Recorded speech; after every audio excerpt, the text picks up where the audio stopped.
Good morning, students. How are you? So, topic is evolution of computers. Computers were not invented in a single day. They have evolved through several years and many generations. Computers are generally classified into different generations based on the technological advancement. तो जैसा कि हमने पहले भी पढ़ा था कि computer जब इन्वर्टेड किए गए थे, ठीक है, जब भी हम कोई इन्वर्टेड हुए थे तो ये एक दिन में नहीं हुए थे, ठीक है, या इनको जो आजकल हम लोग मॉडर्न कंप्यूटर्स यूज़ करते हैं वो उनको यहाँ तक आने के लिए उनकी टेक्नोलॉजी आपको कितनी एडवांस है, यहाँ तक आने के लिए उनको कितनी ही जनरेशन्स में से कितने साल लगे, ठीक है। तो वो हम लोग वन बाय वन पढ़ते हैं। सो फर्स्ट जनरेशन कंप्यूटर का जो टाइम पीरियड था वो था आपका 1940 से लेके 1958। Some of the characteristic features of the first generation computers were they used vacuum tubes. अब फर्स्ट जनरेशन कंप्यूटर का जो टाइम पीरियड था वो था 1940 से लेके 1958। और फर्स्ट जनरेशन कंप्यूटर्स में क्या यूज़ हुए थे? Vacuum tubes. आप लोग टेक्स्ट बुक में जो फिगर दिया है वहाँ से भी देखिए, ये है vacuum tubes. They were very large in size. ये साइज में बहुत बड़े होते थे। Had small internal storage, और छोटी उनकी इंटरनल स्टोरेज होती थी। And were very expensive, और बहुत ही ज़्यादा एक्सपेंसिव होते थे।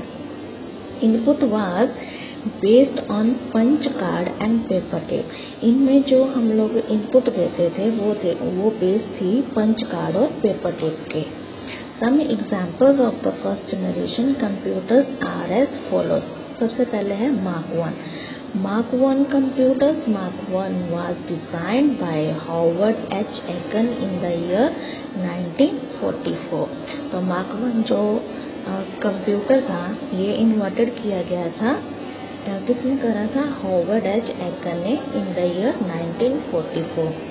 It was about 15 meter long and the wire connecting the various parts of the machine were about 800 kilometers long.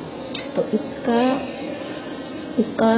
इसका जो लेंथ है it was about 15 meter long and the wire connecting the various parts, और इसके जितने भी hardware parts है एक दूसरे के साथ कनेक्ट करने के लिए कितना वायर जो लगा था, that is 800 kilometers long, ठीक है। The machine was slow. Machine जो थी वो बहुत ही ज़्यादा स्लो थी and took 3 to 5 seconds per calculations, और ये 3 to 5 seconds लेती थी कैलकुलेशंस करने में। But it was the first fully automatic calculator ever, ठीक है। तो आप लोग देख ही रहे हो कि जब ये नए इन्वर्टेड हुआ था तब तो ये साइज में कितने बड़े होते थे। आप देख रहे हो ना फिगर में, इनको रखने के लिए उतने ही रूम की ज़रूरत पड़ती थी, उतनी स्पेस की ज़रूरत पड़ती थी, और इनको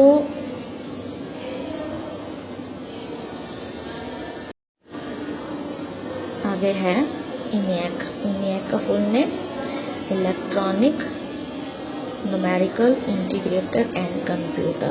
The ENIAC was developed by John Presper Eckert and John W. Mauchly in the year 1946, ठीक है। तो ENIAC को किसने डेवलप किया था? जॉन प्रेस्पर एकेट ने एंड जॉन डब्ल्यू मॉकली ने in the year 1946. It was the first fully electronic digital computer. ये पहला fully electronic digital computer था। It consists of 18,000 vacuum tubes, occupied an area of 63 square meter and weighed more than 27,000 kilograms. इसमें भी vacuum tubes कितनी 18,000 vacuum tubes लगी थी, और इसको रखने के लिए 63 स्क्वायर मीटर इतना स्पेस की ज़रूरत थी, और इस मशीन का जो वेट था वो 27,000 किलोग्राम्स था, ठीक है। Whereas Mark 1 took about 5 seconds for adding to large number.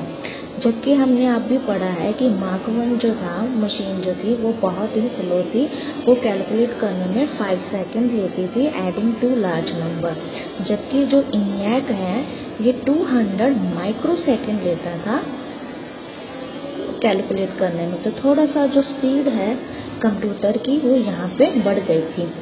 It was originally built to help the army in launching bombs and missiles more accurately. तो ये बेसिकली किस लिए बनाई गई थी, किस पर्पस के लिए? आर्मी लोग जो होते हैं launching bombs and missiles more accurately के लिए, ठीक है। It did not have store programme, but इसमें अभी प्रोग्राम स्टोर नहीं किए जाते थे। It had to be programmed by manually wiring the code for each task. और हर एक काम के लिए वायरिंग करना पड़ता था, manually wiring the code set करना पड़ता था हर एक टास्क के लिए, ठीक है। आगे है EXAC electronic delay storage automatic calculator. The EXAC was designed by Professor M. Weckes of Cambridge University, England in the year 1949। तो EXAC जो मशीन है ये 1949 में प्रोफेसर M. Weckes जो कि कैम्ब्रिज यूनिवर्सिटी इंग्लैंड के प्रोफेसर थे, उन्होंने इसको डिज़ाइन किया था। And was slightly faster than the ENIAC, और ये ENIAC से थोड़ा सा फास्ट थी।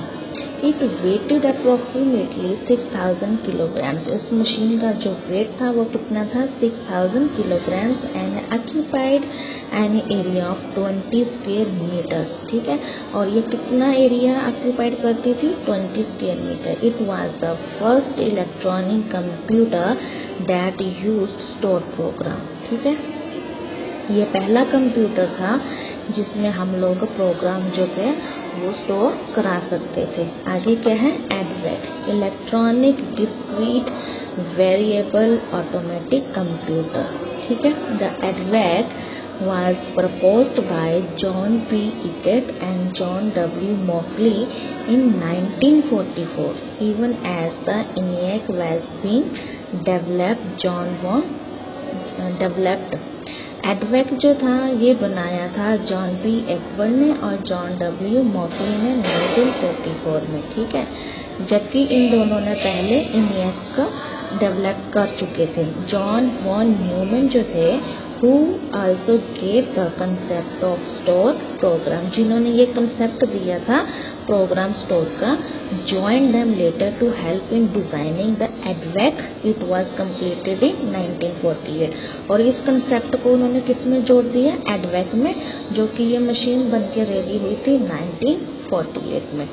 EDVAC जो मशीन थी weighted approximately 8000 kilograms and converted an area of 45.5 square metre. और इसका जो कितना एरिया ऑक्यूपाइड करती थी? 45.5 स्क्वायर मीटर। It has a capacity to hold store program as well as data. और इसमें कैपेसिटी थी ये प्रोग्राम्स और एज वेल एज डेटा को स्टोर करवा सके।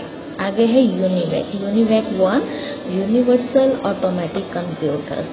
UNIVAC 1 was developed in the year 1951। UNIVAC 1 1951 में डेवलप किया गया again by J Presper Eckert and John Mauchly ने, ठीक है। और इस मशीन का अप्रॉक्सीमेटली वेट कितना था? 13,000 kilograms and occupied an area of 35.5 square meter। It is the first commercially available electronic computer and also the first computer to handle both numeric and text data। तो इस commercial electronic computer की क्या features थे कि इसमें हम लोग first time यह मशीन हैंडल कर लेती थी न्यूमेरिक और टेक्स्ट डेटा को, ठीक है। लिमिटेशंस क्या थी? What is the limitation of first generation computers? The major limitations of the first generation computers were as follows। Number 1, their operating speed was quite slow। उनकी जो ऑपरेटिंग स्पीड थी वो बहुत ही ज़्यादा स्लो थी, वो मशीन स्लोली थी calculation करने में। Their power consumption was very high, और बहुत ही ज़्यादा हाई पावर कंजप्शन होता था। They required large space for installation, और उनको रखने के लिए बहुत बड़े हॉल जितने रूम की ज़रूरत पड़ती थी, क्योंकि उनका साइज बहुत बड़ा होता था। ठीक है, there potential to be program for task was quite limited. और तब वो हर एक टास्क के लिए परफॉर्म करने के लिए हमें उतनी ही वायरिंग कनेक्टिंग करना पड़ता था। They could solve only one problem at a time, और वो एट अ टाइम पे एक ही प्रॉब्लम सॉल्व कर पाती थी। दे वर ह्यूजली एक्सपेंसिव टू बिल्ड, और उनके जो हार्डवेयर पार्ट्स होते थे बहुत ही ज़्यादा एक्सपेंसिव होते थे। आगे है सेकेंड जनरेशन कंप्यूटर्स 1959 से लेके 1964। Some of the characteristics of the second generation computers were they were faster and smaller in size than the first generation computer। अब सेकेंड जनरेशन में जो कंप्यूटर बनाए गए थे, अब वो उनकी एक तो स्पीड थोड़ा बढ़ गई थी और साइज में जो थे वो छोटे होने लगे। तो आप देख रहे हो कि जैसे जैसे जनरेशन टू जनरेशन जैसे कंप्यूटर्स इन्वर्टेड होते जा रहे हैं, टेक्नोलॉजी में एडवांसमेंट होता जा रहा है। ठीक है, तो वो थोड़ा कैलकुलेशन उसका स्पीड जो है कंप्यूटर का वो बढ़ गई है और साइज में भी रिड्यूस हो गए हैं as compared to first generation computers. They were more reliable than the first generation computer. They had many components, printer, memory, disk storage, operating system, etc., which are associated with modern day computers। अब second generation computer में जो components जो attach किए गए थे, that is printer, memory, disk storage, operating system, ठीक है, जो आजकल हमारे मॉडर्न डे कंप्यूटर्स में अटैच होते हैं। अब इसमें जो मेन कंपोनेंट यूज होता था that is the transistor. First generation computer में क्या यूज होते थे? Vacuum tubes. वैक्यूम ट्यूब्स को रिप्लेस किया गया सेकेंड जनरेशन कंप्यूटर में ट्रांजिस्टर के साथ। तो ट्रांजिस्टर का आप इमेज देख सकते हो। Transistor were use as their main component which replaced the vacuum tubes used in the first generation computer। They were easy to program than the first generation computers, so they had greater commercial use। अब इसमें जो programme जो भी हम लोग करते थे वो उसको हैंडल कर पाना ईजिली हो गया था, तो इसलिए ये कमर्शियल यूज होने लगे। द प्रोग्रामिंग इस टाइम पे जो प्रोग्रामिंग लैंग्वेज थी such as COBOL and FORTRAN come into use during this time. और इस टाइम पे ये कबोल और फोर्ट्रन जो कंप्यूटर लैंग्वेज होती हैं इनका यूज होना स्टार्ट हो गया था। तो इस सेकेंड जनरेशन कंप्यूटर में क्या है, इसकी क्या एग्जांपल थी? IBM 1401 एंड RCA 501, ये किसकी एग्जांपल है? सेकेंड जनरेशन कंप्यूटर्स की। आगे क्या है? Third generation computer. Third generation computer इनका टाइम पीरियड 1964 से लेके 1970 तक। The third generation computers were smaller as compared to the second generation computer. तो थर्ड जनरेशन कंप्यूटर का टाइम पीरियड 1964 से लेके 1970। अब थर्ड जनरेशन कंप्यूटर तक आते आते जो कंप्यूटर का जो साइज था वो और भी ज़्यादा रिड्यूस हो गया था और उसकी जो कंप्यूटिंग कैलकुलेशंस जो थी कैलकुलेट करने की वो और भी ज़्यादा एफिशिएंसी कंप्यूटर की बढ़ गई थी। Their characteristics were they were faster and smaller than the second generation computer. एक तो वो फास्टर हो गए थे और उनका जो साइज था वो भी सेकेंड जनरेशन कंप्यूटर्स के मुकाबले और भी साइज रिड्यूस हो गया था, स्मॉलर हो गए थे। They used integrated circuit as their main components which are popularly called chips। अब थर्ड जनरेशन कंप्यूटर में जो सबसे मेन कंपोनेंट जो यूज होता था that is a integrated circuit, जिसे हम लोग चिप्स के नाम से भी पॉपुलर हैं। ये देखिए आपके सामने चिप्स इसके बोला जाता है integrated circuit. They used new input and output device such as scanner, magnetic ink, character reader, etc। तो इसके साथ साथ नए इनपुट एंड आउटपुट डिवाइसेस भी यूज किए गए such as scanners, magnetic ink, character etcetera. Memory capacity जो थी वो और भी ज़्यादा बढ़ गई थी। They used an operating system that allowed machine to run many programs simultaneously. अब इस ऑपरेटिंग मशीन में हम लोग एक से ज़्यादा प्रोग्राम एक साथ परफॉर्म कर सकते थे. They were general purpose computers and both scientific and commercial use. और इन कंप्यूटर्स का यूज़ साइंटिफिक लेवल पे और कमर्शियल यूज़ होने लगा था. ठीक है, आगे है. और इस कंप्यूटर्स की जो सीरीज थी वो क्या थी? The IBM 360 and 370 series are examples of the third generation computer. Fourth generation computer, इनका टाइम पीरियड 1971 से लेके present. The fourth generation computer, the present day computers are unique in the following ways. तो सबसे पहले क्या है, इसमें जो मेन कंपोनेंट यूज होता था, दी यूज माइक्रो प्रोसेसर.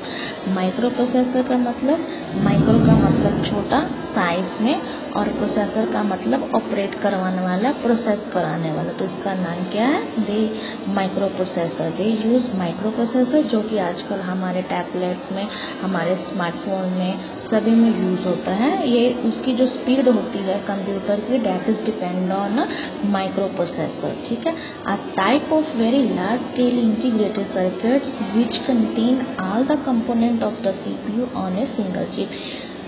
हमारे CPU के अंदर जितने भी कंपोनेंट्स हैं, ठीक है, उनका साइज अब इतना रिड्यूस हो गया है कि उनको हम लोग एक सिंगल चिप के ऊपर इंस्टॉल कर सकते हैं. ठीक है, जिसकी वजह से हमारे जो कंप्यूटर का जो साइज है वो रिड्यूस हो गया है. The VLCS perform the bulk of processing and control all parts of the system. और जिसकी वजह से ये इनका जो प्रोसेसिंग है और उनका जो कंट्रोल है सारे कंप्यूटर सिस्टम के ऊपर पूरा हैंडल करता है. The use of micro processor has resulted in decreasing size and increase efficiency.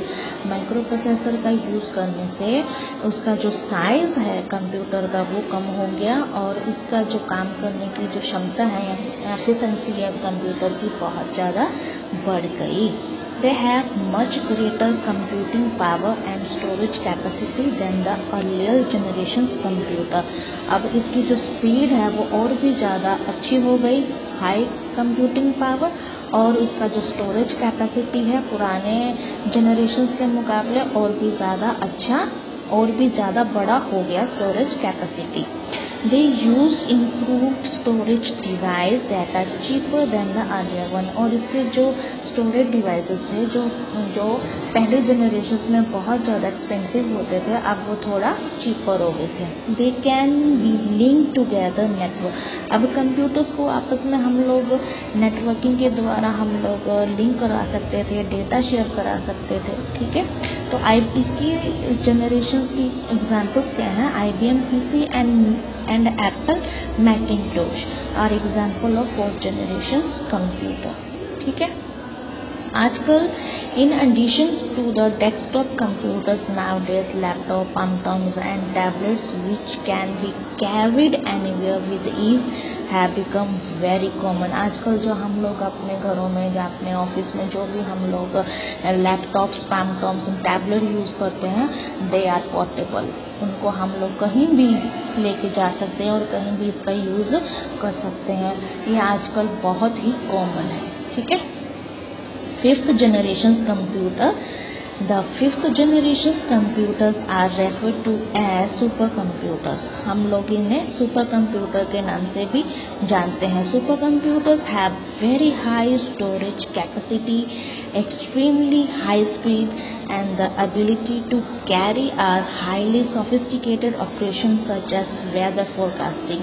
Super computers की फीचर्स क्या है कि इनका जो स्टोरेज कैपेसिटी है वो बहुत ही लार्ज होता है, और इनका जो कैलकुलेशन जो स्पीड होता है वो बहुत ही ज़्यादा हाई होता है. ठीक है, और इनको हम लोग सोफिस्टिकेटेड ऑपरेशंस में यूज़ करते हैं, जैसे कि वेदर फोरकास्टिंग. वेदर फोरकास्टिंग में आपने देखा होगा, न्यूज़ वाले जैसे हमें बताते हैं कि साइक्लोन आने वाला है, जब बहुत ही ज़्यादा बारिश होने वाली है, तो आप प्लीज़ अलर्ट रहिए, है ना. तो इस तरह की जो भी जानकारी है वो हमें पहले से ही पता लग जाती है. ठीक है, इसके 5th generation computer super computers की जो सीरीज है, the cray CH300 series is an example of super computers. 5th generation computing also involve artificial intelligence. अब 5th जनरेशन कंप्यूटर में हम लोगों ने आर्टिफिशियल इंटेलिजेंस को जोड़ दिया है। आर्टिफिशियल इंटेलिजेंस, अगर हम लोग इसके एग्जाम्पल की बात करें तो रोबोटिक्स आपने देखा है, मूवी में देखा होगा, ठीक है। तो रोबोटिक्स क्या है, उनकी प्रोग्रामिंग ऐसी की जाती है, देखने में वो एज ए ह्यूमन बीइंग की तरह चलते फिरते काम करते नजर आते हैं, बट उनकी हमारी तरह उनमें फीलिंग्स नहीं होती, दे आर मशीन्स, ठीक है। तो इस फील्ड में कंटिन्यू हम लोग अभी भी हमारा काम चल रहा है, साइंटिस्ट लोग काम कर रहे हैं, टीम वर्क काम कर रहे हैं, तो अभी भी हम इस फील्ड में बहुत ज़्यादा अचीव करना बाकी है, ठीक है।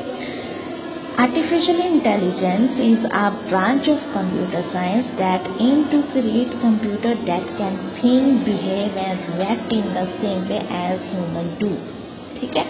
The 5th generation computers would possibly to able to think like humans. Japan was the one of the first countries that tried developing artificial intelligence in the late 1980 and the early 1990।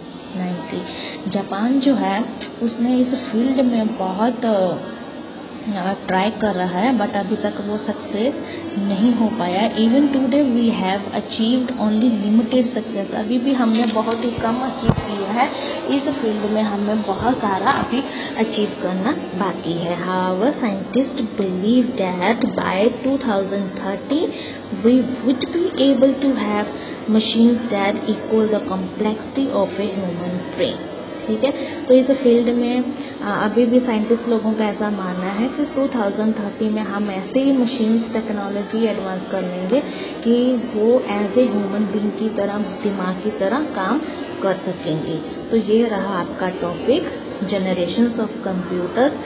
आगे है that is features of computer, characteristics of modern computer, वो हम लोग next lectures में continue करेंगे। Thank you so much listening to me.